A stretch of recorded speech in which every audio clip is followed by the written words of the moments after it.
Hi అండి. ఈరోజు capsicum fry చేసుకుందాం. ఇది చాలా సింపుల్గా అయిపోద్దండి. బ్యాచిలర్స్ కూడా ఈజీగా చేసుకునేలాగా ఉంటుంది. ఒకసారి ఎలా చేస్తానో చూడండి.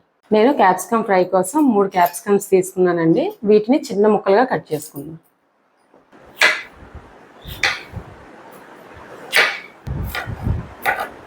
క్యాప్సికమ్ అంతా ఇలాగా చిన్న చిన్న తరుగు తరిగించుకోవాలి. ఇక ఫ్రై చేసుకోవడానికి చాలా ఈజీ అండి. అదన్నీ చేసుకుందాం. ఈ ఫ్రైలోకి ఎండుమిరపకాయలు ఆయిల్ గట్ట వేయకుండా వేయించుకోవాలండి. 4 వేసాను. ఇందులోని 2 స్పూన్ల నువ్వుపప్పు వేసుకుంటున్నాను. నువ్వులు వేరంగా వేగిపోతాయి కాబట్టి ఎండుమిరపకాయలు లైట్గా వేగిన తర్వాత నువ్వుపప్పు వేసి వేయించుకుంటున్నాను. ఇలా వేయించి పక్కన పెట్టుకుందాం. ఇప్పుడు ఇందులోని కొంచెం శనగపలుకులు కూడా వేసి వేయించుకుందాం. అవి సరిపోతాయి. ఒక గుప్పెడన్ని శనగపలుకులు తీసుకున్నానండి. అవి అయితే సరిపోతాయి. 2 స్పూన్లు మనం నువ్వుపప్పు తీసుకున్నాం కదా, ఇవి అవి. శనగపలుకులు వేయించుకున్నాం కదండి, వీటిని పొట్టు తీసి ఇలా ఉంచుకోవాలి. చల్లారిన తర్వాత మిక్సీ చేసుకుందాం. ఇప్పుడు మిక్సీ చేసుకుందామండి. ఇందులో ఇందాక వేయించుకున్నాం కదా నువ్వులు, ఎండుమిరపకాయలు, ఇవి వేసుకుందాం. శనగపలుకులు కూడా వేసుకుందాం. వీటిని మరీ మెత్తగా కాకుండా కొంచెం పలుకు పలుకుగా ఉన్నట్లుగా మిక్సీ చేసుకుందాం. ఇలా కాస్త బరగ్గా మిక్సీ పట్టుకోవాలి.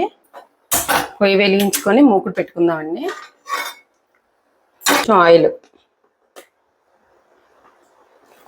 కొంచెం ఆయిల్ వేసుకుందాం. 3 స్పూన్ల వరకు పడుతుందండి. ఆయిల్ వేడెక్కింది కదండి, ఇందులో కొంచెం ఆవాలు, కొంచెం జీలకర్ర, కొంచెం వెల్లుల్లిపాయలు, చిన్నగా తరుక్కున్న వెల్లుల్లిపాయలు అండి.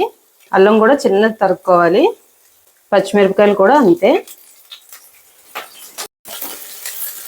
వీటిని ఇప్పుడు కొంచెం దోరగా వచ్చిన వరకు వేయించుకుందాం. మొత్తం ఎల్లుల్లిపాయ, అల్లం, పచ్చిమిరపకాయలు అన్నీ చిన్న చిన్న తరుక్కోవాలండి. అలాగైతే టేస్ట్ బాగుంటుంది. ఒక ఉల్లిపాయ తరుక్కున్నాం అండి, చిన్న ముక్కలు. కానీ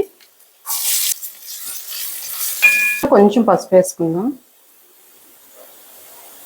కొంచెం సాల్ట్. ఇప్పుడు ఈ ఉల్లిపాయలు చిన్న తరిగాం కదా, బాగా వేగిపోవాలి. ఎందుకంటే క్యాప్సికమ్ ఇలా వేయగానే వేగిపోద్ది కదా, ఇది బాగా వేగిపోతే టేస్ట్ బాగుంటుంది. ఉల్లిపాయలు వేగిపోయాయి కదండి, ఇప్పుడు కట్ చేసుకున్న క్యాప్సికమ్ వేసుకుందాం.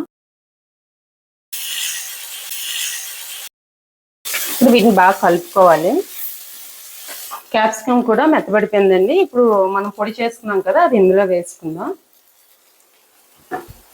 ఇదిగోండి, ఇలాగా మరీ మెత్తగా కాకుండా కొంచెం బరకగా చేసుకుంటే బాగుంటుంది టేస్ట్. ఇప్పుడు ఈ పొడిని ఇందులో వేసుకుందాం.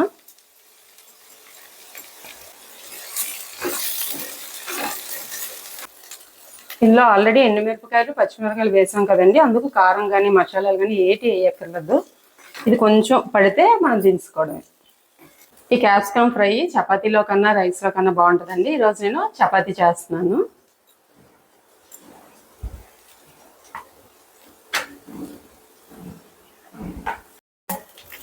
ఇప్పుడు ఫ్రై అయిపోయింది, స్టవ్ ఆఫ్ చేద్దాం.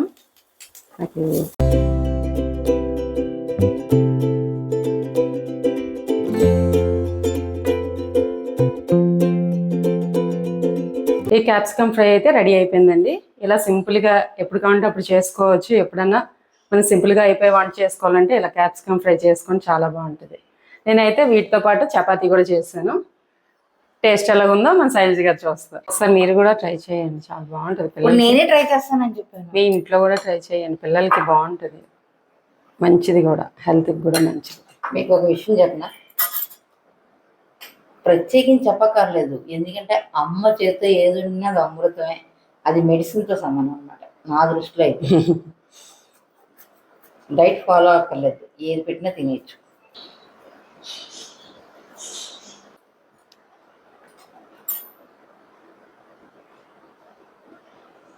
ఎలా ఉంది? పల్లి పొడి అది కమ్మగా ఉంటుంది. స్పైసీ కూడా బాగుంది. ఎండుమిరపకాయలు వేయించి వేస్తాం, మళ్ళీ పచ్చిమిరపకాయలు వేస్తాం కాబట్టి ఫ్లేవర్ బాగుంటుంది. మీకు అల్లం ముక్కలు తగ్గుతున్నాయి, అల్లం వెల్లుల్లి ముక్కలు కూడా బాగా తగ్గుతున్నాయి. ఆ కారం అటుగా ఆ పల్లి పొడి, ఆ ఫ్లేవర్ అనేది బాగా తెలుస్తుంది. క్యాప్సికమ్ స్మెల్ లేదు అసలు, ఉండదు. పిల్లలు కూడా తింటారు ఇలాగైతే. చాలా బాగుంది, చాలా బాగుందండి. ఒకసారి ట్రై చేయండి, నిజంగా చాలా చాలా బాగుంది. పిల్లలకి ఎప్పుడు బంగాళదుంప అలాంటివే కాకుండా ఈ విధంగా చేసి పెడితే మాత్రం టేస్టీగా తింటారు. చాలా బాగుంది, ఇలా ఒకసారి ట్రై చేయండి. ఎప్పుడు ట్రై చేయలేదు శైలజ గారు, బాగుంది ఇది. ఫ్రై లాగా అంటే క్యాప్సికమ్ ఫ్రై వేరేగా చేస్తాం కానీ ఇది కొంచెం డిఫరెంట్గా అనిపిస్తుంది. నేను ఎప్పుడు ఈ కాబోలి శనగ ఉంటాయి కదా, దాంతో బంగాళదుంప లేదా కోడిగుడ్డు ఉక్కురు అది చేస్తుంటాను. క్యాప్సికమ్ ట్రై చేయలేదు ఎప్పుడు. డిఫరెంట్గా ఉంది, మొత్తం ఫ్లేవర్స్ అన్నీ కూడా బాగా తెలుస్తున్నాయి. చాలా చాలా బాగుంది. మస్ట్ కంపల్సరీగా ట్రై చేయండి ఒకసారి, సరేనా? సింపుల్గా చేసుకోవచ్చు కానీ టేస్ట్ మాత్రం సూపర్గా ఉందండి. డెఫినెట్గా ట్రై చేయండి. ఈ వీడియో కనుక మీకు నచ్చినట్లయితే లైక్ చేయండి, షేర్ చేయండి, సబ్స్క్రైబ్ చేయడం మాత్రం మర్చిపోకండి. మీరు కావాలంటే మళ్ళీ వేసుకోండి. అంత నచ్చిందా? బాగుంది.